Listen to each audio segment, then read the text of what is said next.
Hi, this is Tim from Family Property, and today I want to take you through a few of the new features coming to the Family Property balance sheet.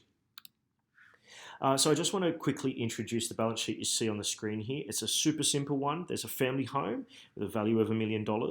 It's got a mortgage of $500,000, and because we're looking at selling it, I've also added a connected liability here of the real estate and marketing costs for $10,000.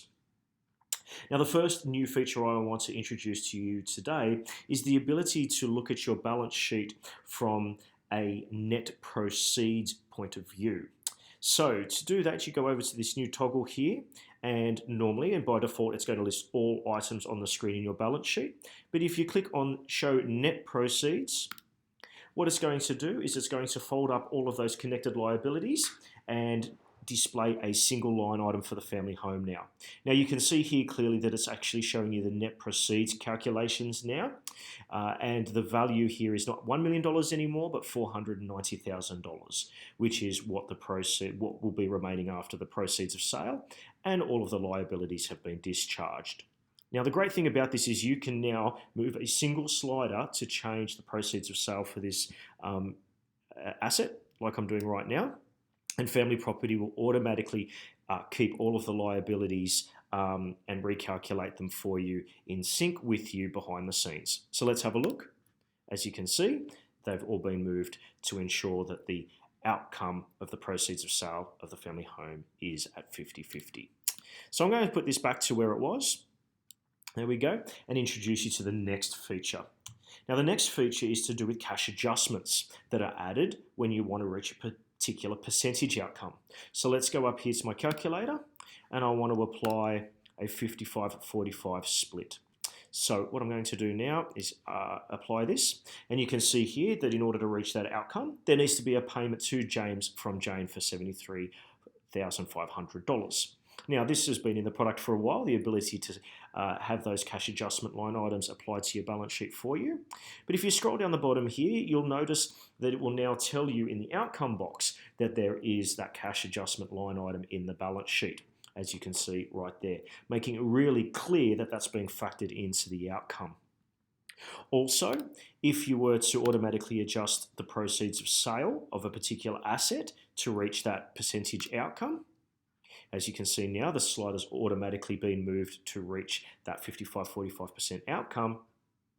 Because the slider's been moved, it now tells you down in the outcome box that the item has been automatically adjusted, and by how much, and in which party's favour. So you can see that and factor that in. So that cash payment or that cash adjustment needs to be considered now in the overall agreement.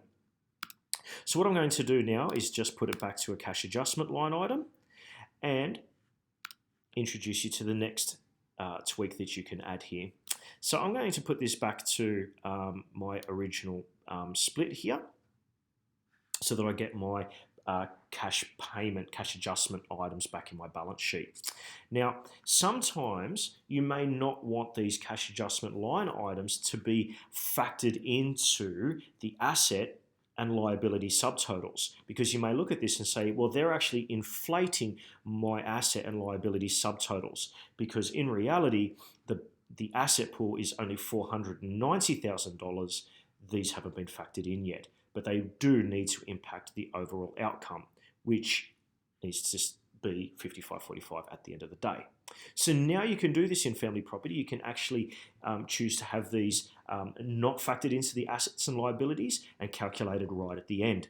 So to do that, you go back to your calculator, 55-45, and now you want to change this option here, include the cash adjustment in the assets and liabilities, and I want to say no, I don't want to include them in my assets and liabilities. I want them calculated at the very end, please. And now you can see that my asset and liability subtotals are not factoring in those cash adjustment payments. So it is literally just the total asset pool being listed there for me. Now, if I scroll down, I can still see that the cash adjustment is in play because it's listed down the bottom here to reach my 55-45% outcome. Now, the next thing that I want to do is I'm going to add a cash payment, a specific negotiated amount, by clicking this option here. And let's say, for instance, that this amount is going to be factored into a potential remortgage or some other loan. Let's do other loan. Other loan payment, which is going to be for, let's say, negotiated for $50,000, which is a payment to Jane. So I'm going to add this in, and here you can see that Family Property has added that asset and liability for $50,000 and assigned it to the appropriate parties to apply that cash payment.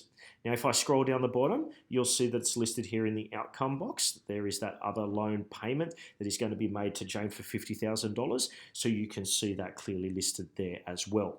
Now, just like the cash adjustment, you may not want this particular loan payment to be factored into the balance sheet and inflate your asset and liability subtotals, because it's going to be something that's going to be done after the division of the property.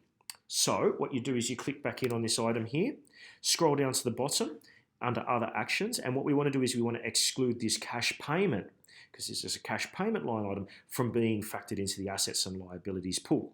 So I say yes and save. And again, things are simplified. They're removed out of the assets section there, and my assets and liability subtotals now are just my assets and liabilities, ignoring that cash payment. Of course, if I scroll down the bottom, you can still see that it is factored into the overall outcome down the bottom here, and I can click on this if I want to continue to make any changes to that negotiated cash payment amount. So all of these new calculations, when it comes to cash adjustments and cash payments, have been factored into the documents that you can generate. So let's have a quick look at the proposal document and just open this up. So now you can see that the cash payment and cash adjustment amounts are no longer listed in the assets, just like on the screen there. And if you scroll down to the outcome box now, you will notice that they will be listed here prior to your overall total and percentage outcomes. So you can still see that they are factored into the overall outcome calculations, and they will be clearly listed here for you. Let's have a look at another popular document, which is the Proposal Spreadsheet, and see how these cash payments and adjustments look now in this spreadsheet. So here you can see, again, they're not included in the assets and liabilities section of my balance sheet, but they are listed underneath the outcome totals here in their own section. So I can see here that these two cash payments are included and listed down the bottom here, telling you that they do have an impact in the overall outcome.